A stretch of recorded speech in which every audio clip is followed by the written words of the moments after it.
Hello, and welcome back to the Test Drive Podcast, brought to you by Sport Car USA. I'm your host, Lee Bodette. Here at Sport Car USA, we love all things fast. From stock Corvettes to tuned-up Hellcats, we love it all. So buckle up and come for a ride on this week's episode of Test Drive.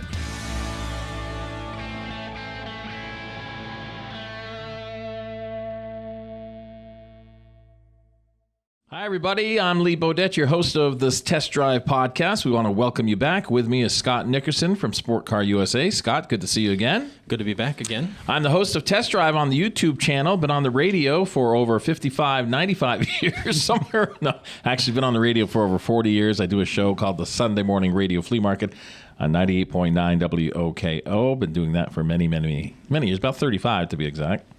And the frontman host for Sport Car USA, a car enthusiast my entire life.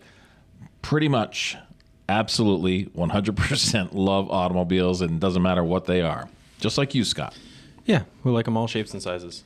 Last Saturday, we went to a car show, Sport Car USA. We had our own tent there. We brought, what did we bring? We brought Camaro. Yeah, we brought a 21 Corvette. A Trans Am, an older Trans Am. 96. Yep. We brought a 50th anniversary, so a 2017 Camaro.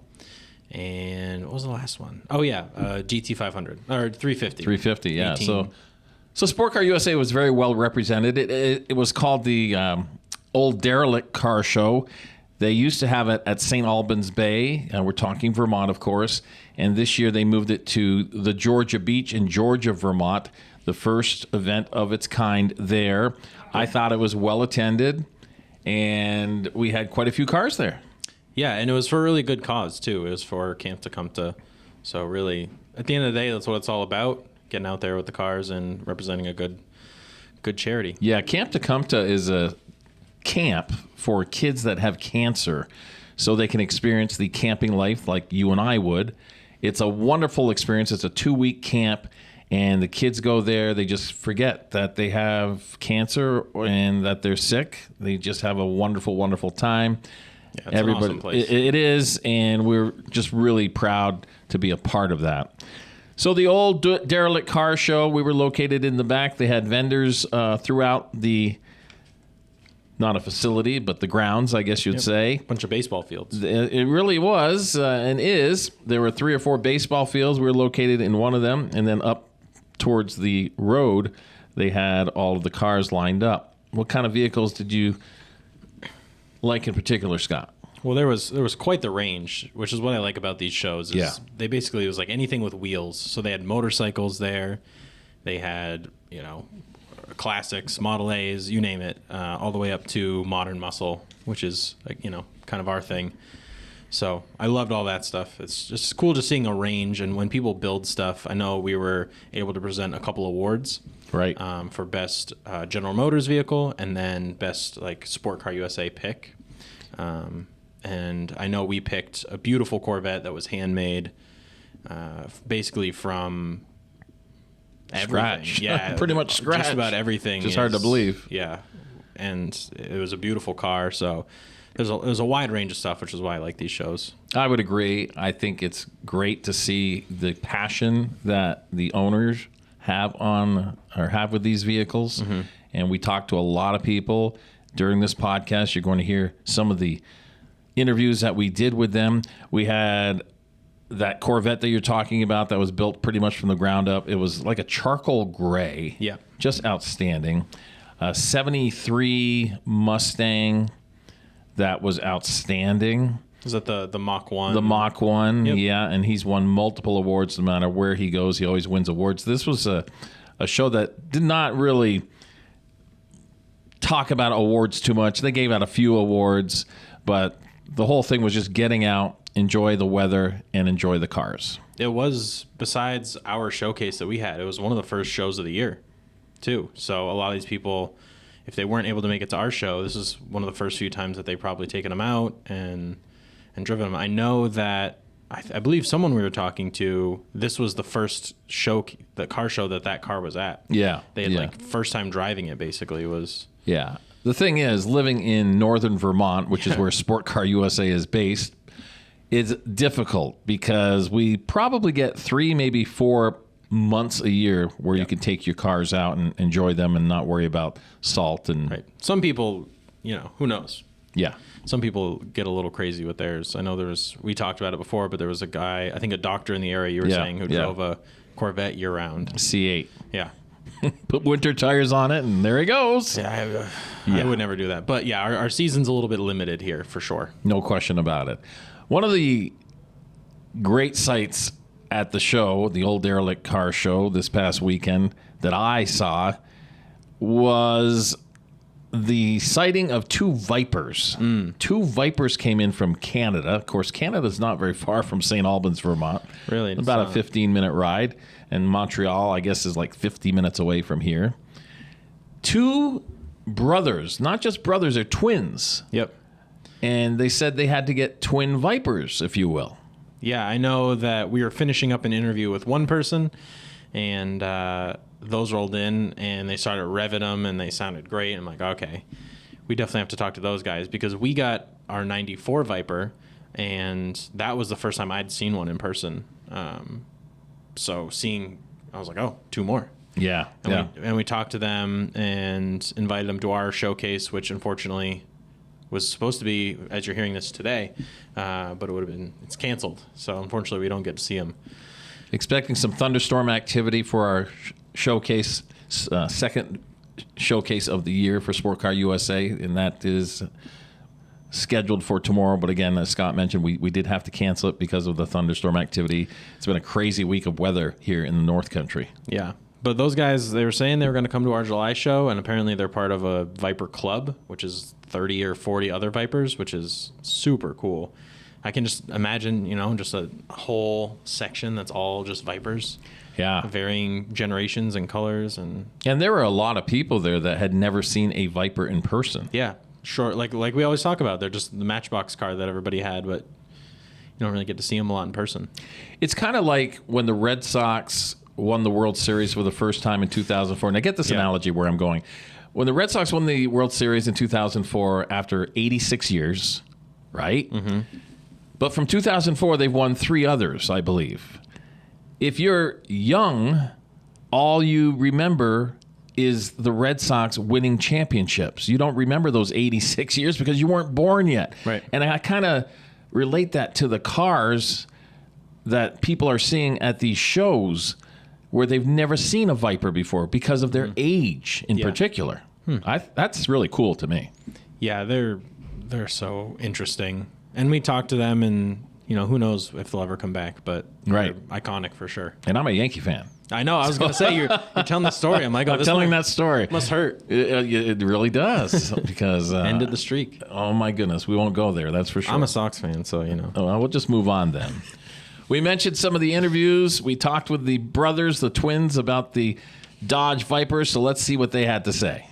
Lee Bodette from Sport Car USA, and we're seeing a lot of beautiful cars here at the Old Derelict Car Show in Georgia, Vermont, the Georgia Beach area to be exact. And just rolling in are 2 Dodge Vipers from Canada. Tell us your name and tell us all about your Dodge Viper. Sure, my name is Tom Hamilton Piercy, and my Dodge Viper is a 1999. It's a V10, 8.1 liter, it's 500 horsepower, 500 torque power. It's had a couple of little bit of modifications, but for the most part, yeah, it's about 50 horsepower, a bit higher than stock. So there you go. How did you acquire it? I bought it in Canada, and I've had it for about 10 years now. So yeah, it's going well. It's going well. I'm enjoying the ride. So how many miles on it? 50,000 maybe. Not bad. Yeah, not too bad. Is that kilometers? It's about 80,000 kilometers. Okay. Yeah. All right. Thank you. We're going to stop over here. What's your name? Greg Hamilton Piercy. I'm actually Tom's twin brother. So naturally we have to compete. Mine's a 2001 Dodge Viper. Interesting fact, they've only made 121 of these in this paint. This is the only year they made sapphire blue. I've had it since 2016, 14. So I've about 9 years now. And I got mine down in Boston, Massachusetts. Now I live in Canada, so I brought it up there. Well, Sport Car USA has a Dodge Viper. I think it's a 93. I believe it's a 94, and we haven't seen one since, so this is a real treat. How did you guys like the same car? Well, you know, it's funny. We liked it. So we're of a certain vintage, and we grew up in the era where these were sort of the posters on the wall kind of cars. And, you know, we dreamt of the idea of actually owning one day. And he actually bought his incognito and on Facebook just posted the grill on his feed. And I'm like, wait, what? And so I had to go and get one. So very shortly thereafter, I ended up buying one as well. How long have you owned yours? Just over 10 years. And how long have you owned yours? Just over 9. Yeah. Okay. All right. So what's the best thing about the Dodge Viper? You got to respect the power. That's probably the best thing. It goes like a bat out of hell in a straight line, but on the curves, it's not so good. So you got to make sure you. They don't call it for the Widowmaker for a reason. So yeah. Do you think they'll ever bring back the Dodge Viper? I think the brand has a lot of value. They haven't built them since 2017. I think there's probably a future for it. It'll be interesting to see with the EVs coming out. This is, you know, a stock, naturally aspirated, just beast of an engine. It's got a very different soul than a lot of the newer cars, so it's kind of hard to see how they match the old vintage branding of Viper with that kind of torque and natural aspiration to perhaps the new EV world that's coming out. So we'll see. I don't know. New York. Okay. We got Norm here from Northern New York, right? Right. Okay. And Norm, what did you bring today? About my gold 57 Flying Farmer car I've had for 63 years. 63 years. You remember the day you bought it? Yeah, I paid $1,000. What did it look like back then? Not like this. Yeah. It didn't look like this when I bought it. And What? I drove it as a family car I bought it in 1960. Drove it as a family car for 2 years. Then drag raced it, towed it with a tow bar for 2 years, changing tires, and then I went and built a brand new homemade 65 homemade trailer.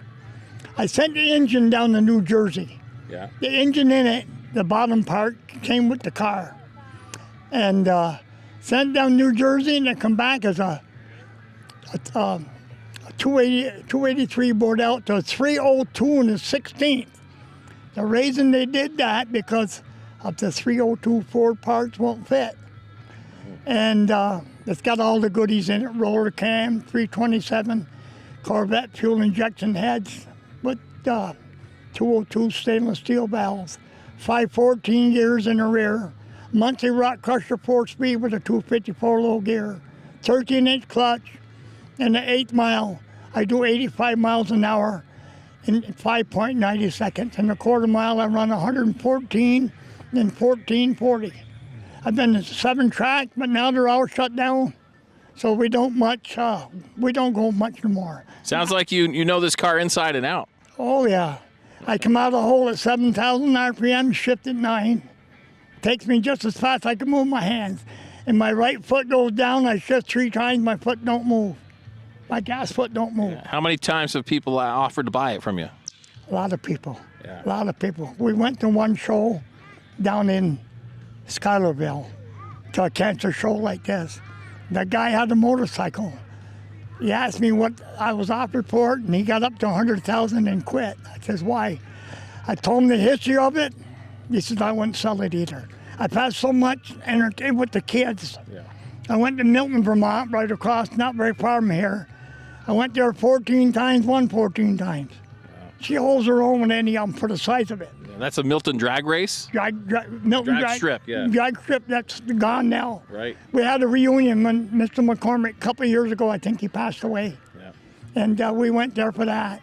But the car, the only thing that's not original in it is the transmission and the top part of the motor. Everything else is this body that come with it. Nice.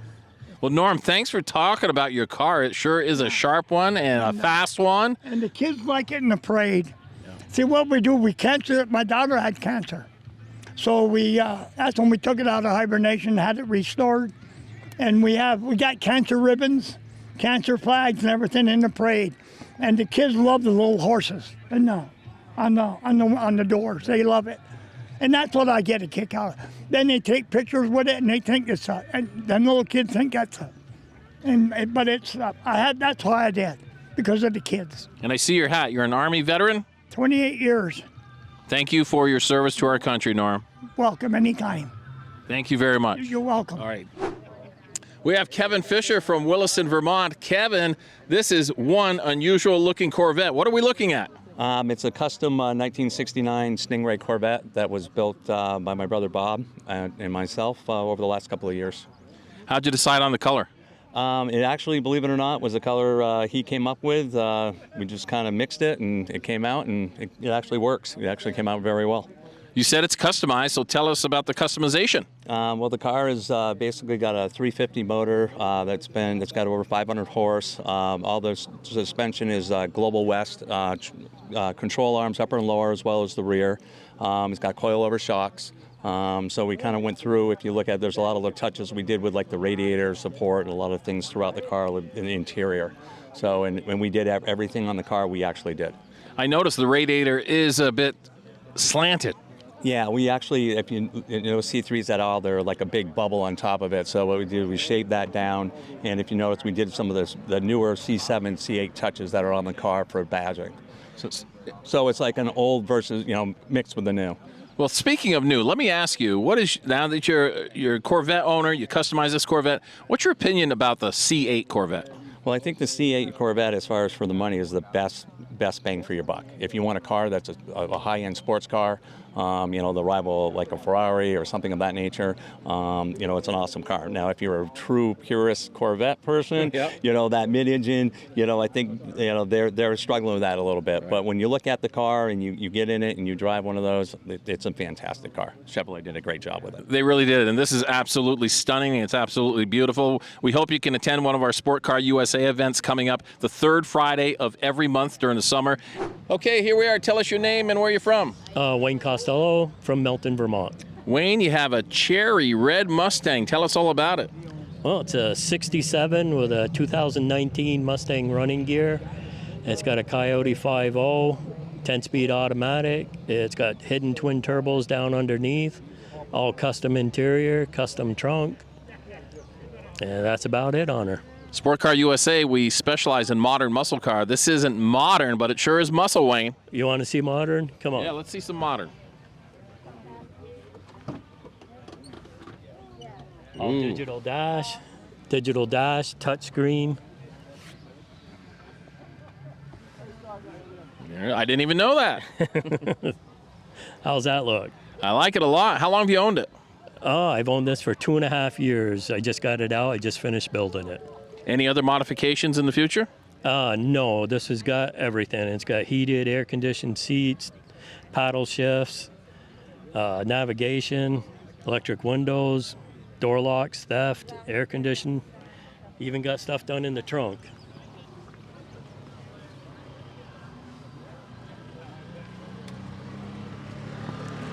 Here's some work that I did. I got about 40 hours in redoing the trunk, making the sign that lights up. Nice. So old muscle meets new muscle. Exactly. Something very dependable, but looks great like the old cars. Anything else you're going to do to it? No, she's got just about everything. The only thing I may do is change the rear end on it so I can keep the tires on it. Tell us your name, where you're from. Steve Wood, St. Albans, Vermont. Steve, you said you just bought this Camaro. Yeah. It's took a look at it and had to have it. It is I had to have it gorgeous. once I heard the sound of it. Yeah. What's the history on it? Do you know? I don't. It came from Massachusetts, and I bought it at Dusso's, and now I own it. It's an LT1. Yeah, the guy that drove it back from Mass, it's far from an LT1, just from all the extras, everything they put in it. Do you know what actually was put in this car? I don't. I know they put the cam, headers, carbon fiber all the way around, inside and out. It's got a Starlight roof in it, the interior, and it's a cool car. You saw it and you just had to have it. That's it. So this is your first car show, too, at the Old Derelicts Car Show. It absolutely is, yeah. So, Tim, tell us your full name and where you're from. Tim Gleason, and I'm from Fairfax, Vermont. Tim, did we chat before? Yeah, I think we were in town in St. Albans there a couple weeks back. Tell us about your car. It's a 1967. This is my high school car, so I've had it since 1976. I bought it used. It has an LT1 350 in it. It's set up for drag racing. This is my 7th paint job, and the cool thing is I do all the work here. So the paint, the body work, It's all done by me. The motor's built by me. So it's a pretty cool ride to have it that long and do the work. You said 7 paint jobs. What brought that about? Well, in high school, I painted it just like this with enamel, and I had some runs because you're not very good at it. And each time I get a little bit better. Then we went to acrylic enamel, and this type here of paint is actually base coat, clear coat, PPG, and it's midnight black with snow white stripes. Those are the colors. Very nice, very nice. All right, just tell us your name and where you're from. Hi, Greg Pay from St. Albans, Vermont. All right, Greg, I recognize you. What'd you bring today to the Old Derelict Car Show? I brought a 1955 Chevy Bel Air. Tell us all about it. I picked it up in Pennsylvania a couple months ago. It's a nice car. It came out of a private collection. It's got a 350 small block in it. And it's got a 4-speed Muncie transmission. It's pretty well going to be my everyday driver this year. Is this something you've been looking for, Greg, or just fell upon it? I've been looking for one for about 4 years now. I'm going to sell my 60 Chevy Biscayne and keep this for my everyday driver. So we've got a 60 Chevy Biscayne for sale somewhere. Yeah, it's somewhere. Yeah, I'm putting a new transmission in it and I'm selling it. All right. Well, thank you for being with us, Greg. Rick Bombard, South Burlington. All right, Rick, I've seen you at a number of car shows. You've got a beautiful Mach 1. Tell us all about it. 71 Mach 1. I've had it 30 years. Bought it just the way you see it. Just drive it and enjoy it. 30 years ago, how did you find this? Carlisle, Pennsylvania. That's where the big car show is. Went down there looking specifically for a 71, 73 Mach 1. And you've done nothing to this car? New upholstery, rebuilt the engine, but body, paint, it's all the same when I got it. How many trophies have you won with us? I don't know. You've lost track. I've lost track. All right. Well, thanks for talking with us. It was a great time at the Old Derelict Car Show in Georgia, Vermont. I want to thank everybody there for being so accommodating to Sport Car USA. We're looking forward to being back there again next year. And want to thank all of the great people with their vehicles that let us in on the information about where they attained those vehicles and all sorts of other information. It was a lot of fun, Scott. Yeah, there's no wonder that one of those Corvettes has won so many awards. Yeah. It's a beautiful build. Absolutely. We love car shows at Sport Car USA. And when's our next Sport Car USA showcase coming up? It's going to be July. So it's going to July 21st, I believe, is the date. We also have the Classic in St. Albans, Vermont, which used to be the Kingman Street Classic. That'll be on the 16th, or is it the 15th of July? It's the Saturday before our show in July, and we'll make sure that we're there, and it's going to be a really good time. And because we had to cancel tomorrow night's Sport Car USA event, we're going to go through Sport Car USA withdrawal. I know. It's going to be a long long haul without having one. So usually we'll do a recap of our showcases on the podcast here, but you're going to have to wait a little longer until our next one. Want to remind everybody, if you're interested in Sport Car USA, we buy and sell modern muscle cars throughout the country. Our website is sportcarusa.com. Very, very simple. So check us out online if you have a sport car that you want to sell us, or if you're looking for a sport car, make sure you get a hold of Sport Car USA. Scott Dickerson, thank you for being with us today. Thanks for having me. Want to thank everybody for listening. We want to remind you also to check out our test drive series on YouTube, and we'll see you next time on our Test Drive podcast. I'm your host, Lee Bodette. And remember, let's never forget the men and women serving this great country of ours. Goodbye, everybody.